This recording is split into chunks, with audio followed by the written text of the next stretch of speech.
Hello tout le monde, j'espère que vous allez bien. On se retrouve pour une nouvelle vidéo et ça va être une vidéo motivation, rangement et quelques petites recettes. Mes placards ne ressemblent plus à rien, c'est le bordel total, donc j'ai décidé de tout ranger pour avoir plus de visibilité sur mes ingrédients. Et le but, c'est que j'ai envie d'utiliser uniquement ce que j'ai déjà dans les placards, mon frigo, mon congélateur, et essayer de tenir une semaine avant de faire les courses. Je vais voir si je vais réussir, mais en tout cas, je sais qu'il y a de quoi faire. C'est parti! Je vous l'ai déjà dit dans une autre vidéo de rangement de ma cuisine, je ne m'attaque jamais à tous les tiroirs parce que j'ai une grande cuisine et du coup je vais passer un temps fou. C'est très fatigant et j'ai pas envie d'être lessivée à la fin de la journée. Donc là aujourd'hui je m'attaque uniquement aux tiroirs où il y a de la nourriture. En fait les autres tiroirs ça va franchir au maximum, essayer de mettre le maximum de choses dans des bocaux, dans des boîtes, ça c'est beaucoup plus ordonné, on a une meilleure visibilité. Et aussi vider certains bocaux, par exemple pour la farine, j'ai 3-4 bocaux où il y a différentes sortes de farine ou des fois la même farine dans deux bocaux différents. Donc s'il y a un qui est bien vide, bah, rajouter, le remplir au maximum, comme ça me fait vider des bocaux et je peux les utiliser pour autre chose.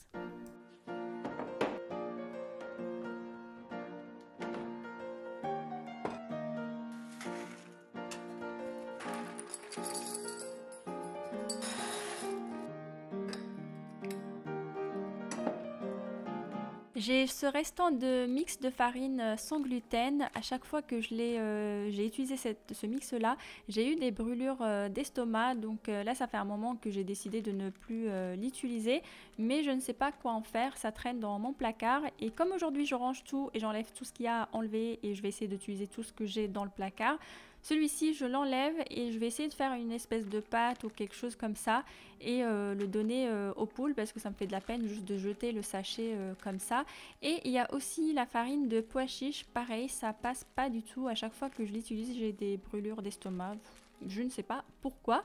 N'hésitez pas à me dire dans les commentaires si vous avez un peu ce genre de désagrément avec certaines farines ou certains mix de farine sans gluten. Mais je pense que mes poules, elles vont être contentes de manger quelque chose préparé par mes soins.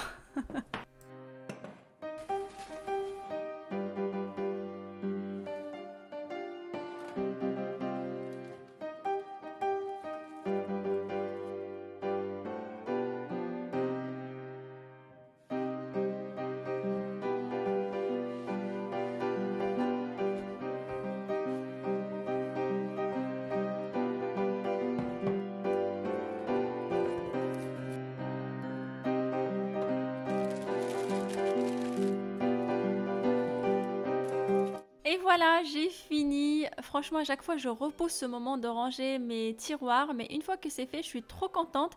On a plus de visibilité et c'est toujours plus agréable d'ouvrir un tiroir qui est propre, qui est rangé. Et on voit tout de suite ce qu'on cherche. Alors, je vous montre un petit peu ce qui reste aussi dans le frigo. Il n'y a pas grand-chose, mais il y a moyen de faire des petits repas pour la semaine avec tout ce qu'il y a dans les tiroirs. Un petit peu de fromage, un peu de miso, saumon fumé, quelques yaourts, mon petit levain qu'il faudra que je rafraîchisse encore et encore parce qu'il est fatigué en ce moment. Je ne sais pas trop ce qu'il a. Un restant de pâtes, un restant de riz et mes petits légumes qui commencent à bien fatiguer. Donc je vais les sortir tout de suite pour les utiliser pour ma première recette. Et ces demi-oignons là qu'il faut vraiment que j'utilise. Et les carottes, franchement, ils me font de la peine. Allez, c'est parti! Je vais commencer par préparer le radis noir. J'aime beaucoup tout ce qui est légumes crus marinés. Le radis noir particulièrement, les carottes et les courgettes quand c'est la saison. Je les découpe tout simplement et après je les mélange avec un petit peu de sel, du poivre, un peu de vinaigre, de l'huile. Des fois je m'amuse à ajouter de la sauce soja ou alors des huiles comme l'huile de sésame, l'huile de lin. Je mélange et après je les laisse au frigo une nuit avant de commencer à les consommer. Ça se garde tout au long de la semaine, c'est super bon et plus vous les laissez mariner, plus c'est délicieux et ça nous fait comme ça un petit accompagnement cru tout au long de la semaine avec les recettes. Alors, je vais utiliser le restant d'oignons là découpé et ces demi-oignons rouges. Je le découpe assez finement et je vais les faire revenir quelques petites minutes. Pendant ce temps-là, j'ai lavé, épluché les carottes et je les découpe en rondelles. Je vais les faire suer quelques petites minutes et en épices, vous pouvez mettre vraiment ce que vous voulez. Du sel, du poivre, du curry, des épices tandoori. Vous pouvez voilà, inventer votre recette. Moi, je vais mettre les épices tandoori. Vous pouvez aussi ajouter du lait de coco si vous voulez faire une version un peu vraiment bien exotique. Alors, j'avais un restant de riz cuit et c'est ce que je vais utiliser pour compléter ma recette. Alors, je laisse cuire à peu près une dizaine de minutes à feu très très doux. Au besoin, n'hésitez pas à ajouter un petit fond d'eau pour permettre aux carottes de bien cuire. Personnellement, je préfère quand ça reste un peu croquant, donc adaptez la cuisson en fonction de votre goût. On n'oublie pas les olives vertes avec les carottes, ça fonctionne super bien. Avant de servir, j'ajoute un petit peu de parmesan, quelques graines de sésame et voilà, ça nous a fait un petit repas assez léger pour le soir et on s'est régalé.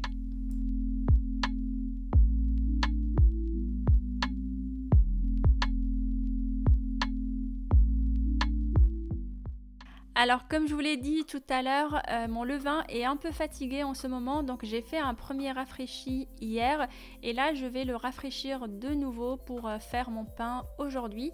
Sur le site, il y a déjà différentes recettes de pain à base de levain, mais en gros, on a besoin de farine, de levain, un peu de sel, éventuellement un petit peu d'huile si vous voulez parfumer, de l'eau et on pétrit environ une vingtaine de minutes pour bien assouplir la pâte.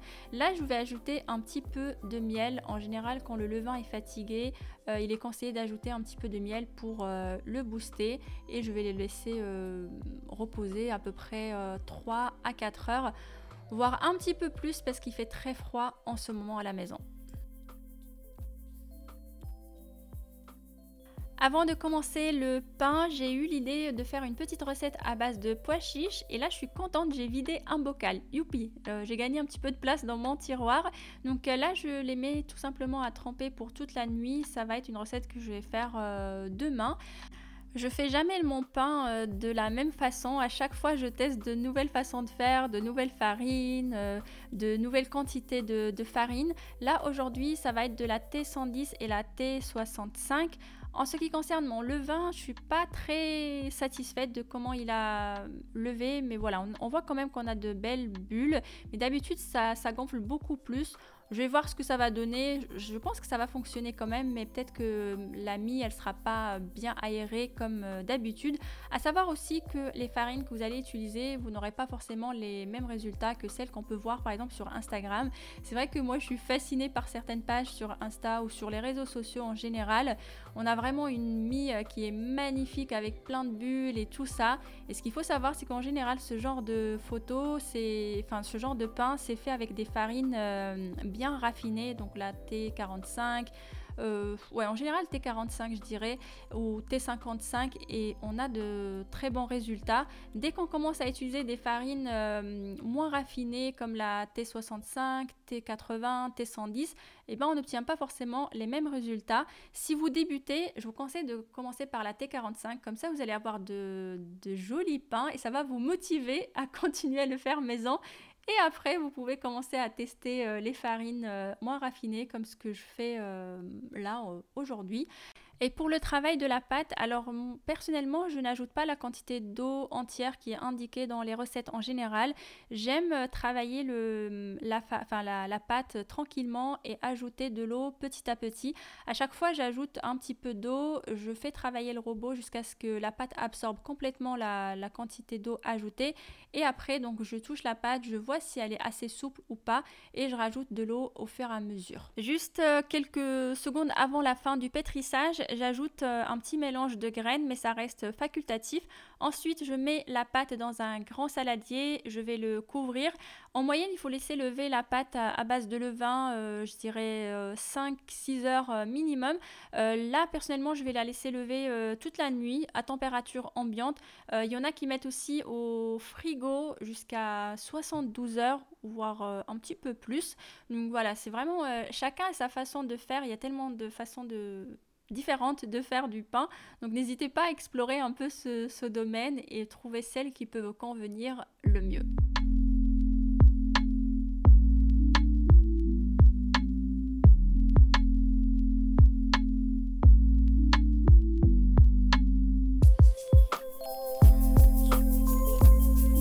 Pour la cuisson, il faut préchauffer le four à 240 degrés. J'ai mis aussi la cocotte à l'intérieur, elle est bien chaude.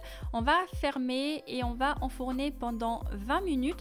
Ensuite, on va baisser la température à 200 degrés, on retire le couvercle et on laisse cuire encore 30 minutes ou un peu plus. Ça va dépendre de comment vous aimez le pain, bien doré, presque brûlé, enfin cramé, il y en a qui aiment ça, ou alors un peu blanc comme le mien.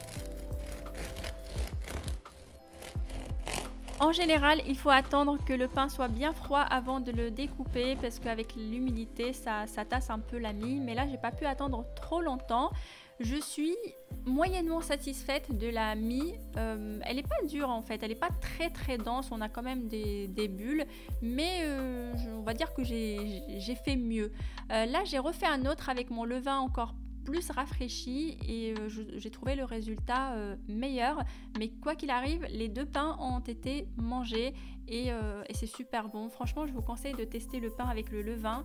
Le goût, je ne sais pas comment vous le décrire, mais ça fait vraiment authentique et on s'amuse tout simplement à faire le pain et on est fiers. J'ai cuit les pois chiches pendant 10 minutes, j'ai ouvert l'autocuiseur et là j'ajoute la butternut, celle qui était dans le frigo. Donc je l'ai épluchée, découpée en morceaux, comme ça je vais la cuire à la vapeur. Et on va faire des falafels à base de butternut et bien sûr les pois chiches.